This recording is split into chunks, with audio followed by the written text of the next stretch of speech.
जब हम आश्रम में पहुंचते हैं तो वहाँ के महंत के दर्शन जरूर कीजिए।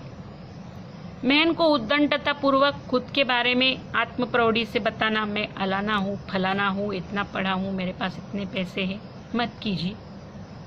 जिस दिन से हमने परिक्रमा उठाई है हम शून्य है, हम शून्य बन के चल रहे हैं, कुछ बनने की कोशिश कर रहे, कुछ भी नहीं है हम। हमारा पैसा, हमारा ज्ञान, हमारा पद, हमारी प्रतिष्ठा कोई मायने नहीं रखती। हमारा भाव, हमारी भक्ति मायने रखता है। इसलिए हम क्या है सांसारिक जीवन में, इसकी कोई चर्चा नहीं करनी है। महंत को आपका नाम क्या है, आपके गुरु का नाम क्या है, डायरेक्ट नहीं पूछना है। विनम्रता से थोड़ी बात कीजिए परिक्रमा के बारे में या भगवान के बारे में, सत्संग कीजिए। फिर उसके बाद अत्यंत विनम्रता से पूछिए, क्या मैं आपका शुभ नाम जान सकता हूँ, आपके गुरु स्थान का नाम जान सकता हूँ, विनम्रता से। नहीं तो गुरु के बारे में पूछेंगे तो कुछ कुछ संतों को बहुत गुस्सा आता है, ये मैंने देखा है। परिक्रमा में नित्य पाठ क्या करना है? सुबह हमें ठंडे ठंडे समय में, जब तक धूप नहीं बढ़ती है, ज़्यादा से ज़्यादा चलना कवर करना है। इसलिए सुबह उठ के स्नान करके हमें नर्मदा माई की आरती, नर्मदाष्टक, यह 2 पढ़ना ही है। गणपति का छोटा सा स्तोत्र में पढ़ती हूँ क्योंकि वो विघ्न हरता है, और नर्मदा कवच पढ़ती हूँ रोज सुबह, इतना ही पढ़ती हूँ। शाम को मेरे पास 2 घंटे होते, मुझे जो जो भजन, जो जो स्तोत्र, लिंगाष्टक, भवान्याष्टक, काल भैरवाष्टक, राम रक्षा, करुणा त्रिपदी, यह सब मैं पढ़ती हूँ। हाँ, सुबह में घोर कष्टोद्धारण स्तोत्र भी पढ़ती हूँ। तो सुबह 10 मिनट में हमारी पूजा हो जानी चाहिए। शाम को आपको जितना समय चाहिए उतना है, और जब तो हमारा हमेशा ही चलता रहना चाहिए। आश्रम में कई आश्रम जो है बहुत ही विपरीत परिस्थिति में कठिनाइयां सहन करके वो चला रहे हैं, सेवा कर रहे हैं, और हमारे घर पे सब सुख सुविधाएं मौजूद है, फिर भी हम उनको छोड़ के परिक्रमा में आते हैं। तो आश्रम में अगर कोई सुख सुविधा नहीं है, आपको कुछ तकलीफ हो रही है, तो उसके बारे में जाकर महंत को बताना या वहाँ सेवा करने वालों को बताना, उन पर टीका करना, तुम्हारे आश्रम अच्छा नहीं है, ये सेवा नहीं है, वो सेवा नहीं है। अन्य परिक्रमा वासियों को जोर जोर से बताना ताकि उन लोगों को सुनाई दे, आश्रम वालों को। इस तरह का आचरण नहीं करना है। उनको सेवा का उनका उत्साह बना रहे, ये देखना चाहिए। हम तो क्या आगे चले जाएंगे, पीछे से भी कई सालों तक परिक्रमावासी आएंगे, उनको भी सेवा मिलती रहनी चाहिए। तो हमें कोई टीका नहीं करनी है। भान रहे हम सुख सुविधाओं की खोज में परिक्रमा में नहीं आए, हम तब कर रहे हैं, जो जैसा है वैसा स्वीकार करें। वह लोग हम पर उपकार कर रहे हैं सेवा देके, तो उनके प्रति कृतज्ञ होना है। जो भोजन जैसा मिला वो नर्मदा माई का प्रसाद है, इसका संपूर्ण भान रहे। उतनी श्रद्धा से, विनम्रता से उस भोजन प्रसाद को, खाना नहीं है, भोजन प्रसाद है, उसको ग्रहण करना है विनम्रता से और कृतज्ञ रहना है। परिक्रमा में अगर चातुर्मास लगता है, जो कि देवशयनी एकादशी को लगता है, शुरू होता है आषाढ़ मास में, तो आपको रुक जाना है उधर।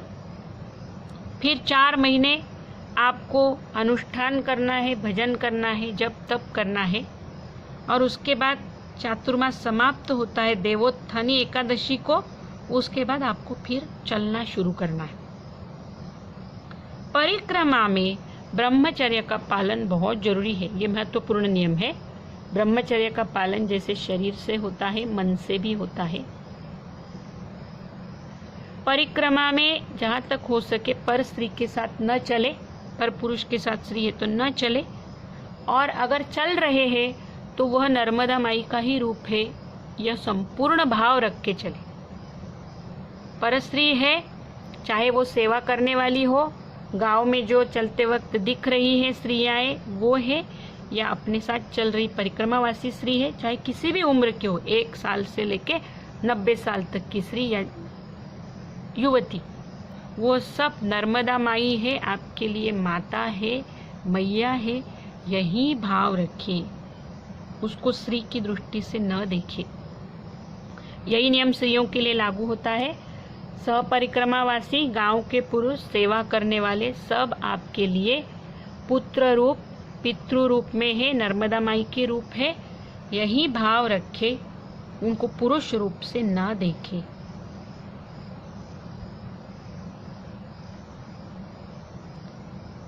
अगर शक्य है तो भगवत गीता का एक अध्याय जरूर पढ़िए। एकादशी के दिन चलना नहीं होता है, एकादशी का उपवास भी रखना होता है परिक्रमा दरमियान, और एकादशी के दिन चलते नहीं है तो उस वक्त पूरा संपूर्ण भगवत गीता पाठ एकादशी के दिन करना है। जागरण करना है एकादशी के दिन।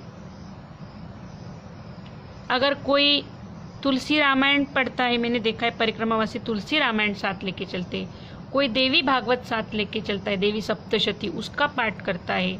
मैंने कई वैदिक ब्राह्मणों को देखा है 2:30 बजे उठते हैं, स्नान करके 3 बजे गायत्री का जप चालू करते, रोज 3500, 5000, 10,000 ऐसा जप करने वाले लोगों को मैंने अपनी आंखों से देखा है परिक्रमा दरमियान।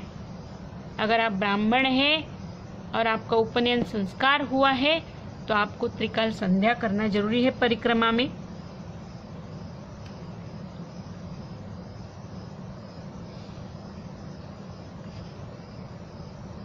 जितनी सामग्री आवश्यक है उतनी ही साथ लीजिए, नहीं तो हम बोझा ढोने वाले गधा बैल बन के रह जाते, परिक्रमा का आनंद नहीं उठा पाते हैं और फिर पीठ में दर्द होने लगता है, चलना अशक्य हो जाता है। इसलिए जितनी बैग 5 किलो या 6 किलो से ज़्यादा बैग का वजन न हो।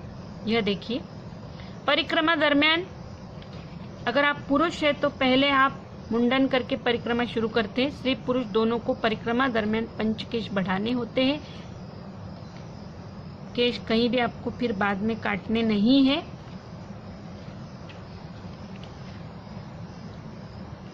आपको लोग दान देने के लिए आएंगे, पर अगर कोई आपको कंबल देना चाहेगा, कोई बर्तन देना चाहेगा, सब लोग पैसा देना चाहते हैं। अगर आपको ज़रूरत है तो ही लीजिए, जहाँ तक हो सके किसी से कोई दान मत लीजिए। अपने पास भी पैसा मत रखिए, आकाश वृत्ति से चलिए। नर्मदा माई के प्रति पूरा समर्पण रखिए। नर्मदा माई अपने ज़रूरत की सब चीज़ें देती है। जिस चीज़ की आपको ज़रूरत है, अन्न की ज़रूरत है अन्न लीजिए, सदाव्रत की ज़रूरत है सदाव्रत लीजिए, कपड़े फट गए हैं कोई दे रहा है सामने से बिना मांगे तो लीजिए। ज़रूरत नहीं है फिर भी सामने वाला व्यक्ति दे रहा है, अच्छी चीज़ें हैं, ले ली, यह मत कीजिए। परिक्रमा में जो चीज़ें मिली है उनको बेचकर पैसा करना यह एक महापाप है। यह आपको बताने की ज़रूरत नहीं है, फिर भी बता के रख रही हूँ। परिक्रमा पूर्ण होने के बाद भी फिर से आपको कन्या पूजन करना होता है। परिक्रमा के दरम्यान भी अमरकंटक में एक बार कढ़ाई करनी होती है। समुद्र में जो अपने कुपी में जल लिया है, समुद्र लांघते वक्त वहाँ आधा जल अर्पण करना है, नया आधा जल समुद्र में से भर लेना है। उसी तरह अमरकंटक में भी आधा जल अर्पण करना है और आधा नया भर लेना है वहाँ से। और जब अगर मैंने ओमकारेश्वर में परिक्रमा उठाई है तो ओमकारेश्वर में पूरी होगी, वहाँ पर मुझे ओमकारेश्वर और ममलेश्वर को वो कुपी का सारा जल चढ़ा देना है, फिर हमारी परिक्रमा पूर्ण होती है। नर्मदे हर नर्मदे।